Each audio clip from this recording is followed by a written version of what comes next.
Hello everybody and welcome back to VFR. Today we are just going through quickly an overview of how to use our DC6 campaign pilot's logbook. This is nothing too fancy, it's just going to give you a bunch of assignments for your next flight. So if you want to take a DC6 or any other airplane around an area, this is one way you can kind of generate missions for yourself.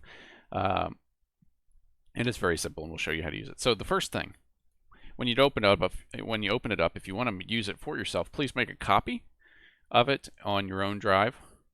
So that you just click make a copy and it'll make a copy on your own Google thing, and then you can work on it from there. You can edit it and everything else. This version is locked, but if you make a copy, it shouldn't be locked. Now, when you get it, it'll look something like this. We can clear that out too. But if you need to clear it out, all you do is hit these buttons and then click the randomize. So this randomize button just randomizes which missions you're going to see. So right now if I open these up, they're the same as we've been doing. But if I click randomize,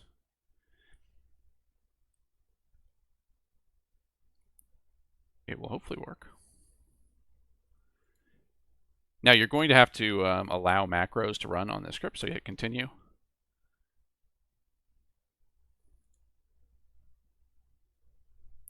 And allow. So you're going to have to do that, but then you have to click it again, run it, and it'll generate a bunch of new numbers over here. These light green numbers are basically just the seeds. They tell you which mission it's going to pull, if you're interested in how it works. So to get your new missions, then you just click here on the get mission. Once that goes there, it'll populate into here.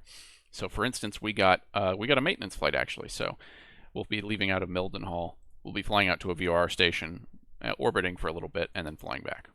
And it'll give you the time and all the different legs, as well as what cargo you're going to be carrying. You can, again, keep going down here, and if you want to unhide all of them, it'll just show you what you've drawn. Right? So that's really how it works. And then if you randomize after this, so say I got a duplicate somewhere here, right? Say this was the same thing twice, I could just uncheck this and rerun the randomize. And that will keep everything that you have checked here. So everything that you've already done and saved will stay the same, but then you'll get a new random mission here. And everything that doesn't have a check mark. So hopefully that makes some sense. And again, there's some instructions here. You can hide these if you don't need them. Now, to look under the hood a little bit, all this is really doing is pulling from this other sheet, this missions sheet, where basically you have all these different fields in this database, where you have a departure airport, an arrival airport, and then a space for an arrival 2 and an arrival 3. That's if you want to do a second leg or a third leg. We also then have a time and conditions. If you want to specify conditions, I like to do live weather or whatever I say here, whichever is more friendly to me. And then I put in a little description here just to kind of contextualize what you're actually doing. It might be, carrying bomber supplies or airplane parts or whatever. And then you'll have the numbers of cargo that you're going to be putting in here. So this is how much you need to load up the airplane. So if you do want to add your own missions, or you have any other ideas for places you want to fly, or you just want to do something completely different, feel free to take this out, and then you can replace these missions with whatever you really want to do, from whatever airports you want to wherever airports you want. The last thing we want to talk about here is just the pilot's log over here. This just is something to fill in, for you to fill in, to show that you actually did it. If we go back to our first one, you see we've done these 2 flights. We did 2 hours, 15 minutes a night flying here, an hour 54 a day.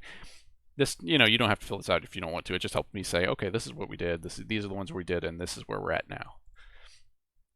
So that's it for how to use this. Hopefully this helps. And yeah, if you have any questions, comments, or ideas for other things we could do with this kind of campaign system, let me know. And as always, you're free to download this and use it for yourself, create new campaigns, or do whatever you want to do. It's just a really simple thing that you don't have to manage anything. It's just going to tell you what you're going to be doing on your next flight, and then you will go do it. So that's it for VFR. Take it easy, everybody.